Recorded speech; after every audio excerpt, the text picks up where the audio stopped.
বেলাবুড়ির তিনবার নির্বাচিত সাবেক উপজেলা চেয়ারম্যান, বেলাব উপজেলা আওয়ামী লীগের আজীবন সভাপতি, ছাত্রলীগের প্রতিষ্ঠাতা সাধারণ সম্পাদক, বহু শিক্ষা প্রতিষ্ঠানের সভাপতি সদস্য এবং প্রতিষ্ঠাতা সদস্য, দলমত নির্বিশেষে নরসিংদী জেলা তথা সারা বাংলাদেশের প্রত্যন্ত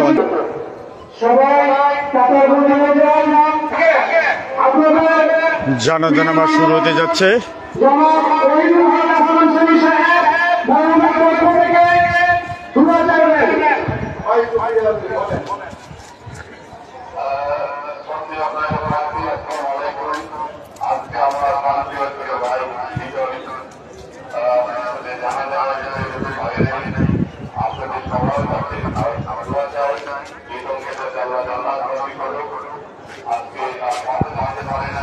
চিরবিদায় নিয়ে চলে গেলেন আমাদের কাছ থেকে।